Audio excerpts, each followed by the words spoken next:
What is up, guys? Welcome back to Brick Age Studios, and today we have our first pretty early official look at the LEGO Batman movie Summer 2017 sets. Now, a quick note is that this actually isn't the full wave.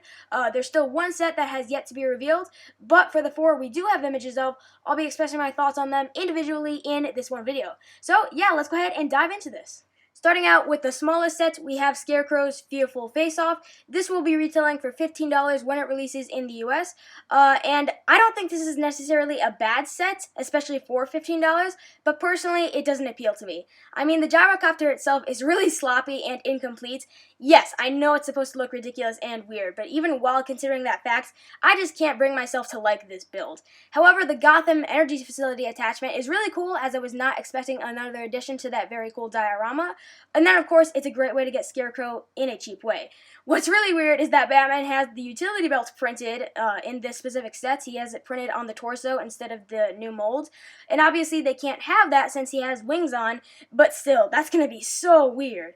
Next, we have Bane's Toxic Truck Attack, and honestly, this might be my favorite of the new wave. The only problem I have with it is the price, as for $50, you get two cool builds, but they're honestly pretty small for that price. And then the minifigures, it's pretty lame. You only get 3, even though one's a big fig. Overall, though, I think everything is very well executed in this set. The vehicle, yes, is oversized, but it's for a big fig. So when you consider that fact, I honestly think it looks really cool. It has a unique look at the same time, and I also love the orange. The Whirly Bat is included as a side build, and it looks hilarious. I can't believe they included it, but I'm glad they did. And then the minifigures are arguably the best part of the set. You get, of course, Big Fig Bane, who has been very hyped up throughout the LEGO community, and even though we knew what he was going to look like from the trailers, it's still very nice to be able to get him in an actual set. And then the Mutant Leader is great as an exclusive villain as well. Two-Face's Double Demolition has a price point of $60. Yeah, this one honestly is by far, and I mean by far, my least favorite of the wave. And that is partially because of the price. $60 for this LEGO? Really? I mean, $50 would be okay with me, but not $60. That's honestly kind of lame. And then the Demolition vehicle itself, while I like the overall concept, it's really not executed that well. I mean, there's a lot of random parts and pieces showing, and honestly, it just ends up looking kind of sloppy in my opinion. The only good part about this would have to be the minifigures, at least with me personally, because I really like the Two-Face figure, and then the two GPD officers are really neat. But other than that, this set really isn't worth the $60 at all in my opinion.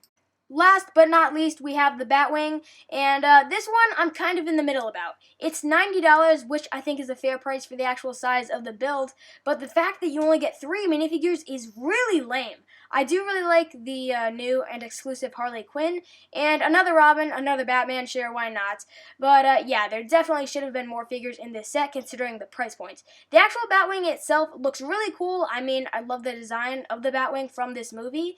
However, the middle is a bit chunkier than I was expecting. Is that just me? I don't remember it looking like that in the trailers. I thought it was a lot sleeker, but either way, I do really like the design of the wings and the actual cockpit itself, so it's definitely one of the better sets of the wave. I'll consider getting it, but the main showstopper will be the price. Anyways, guys, that really does it for my thoughts on these sets. Let me know what you think of them down in the comments below. And yeah, if you guys enjoyed this video, please take a second, hit that like button, and if you're new, sub to the channel because I upload videos very frequently, LEGO news, LEGO reviews, and more, guys. Thank you all so much for watching, and as always, I'll see you all in the next video.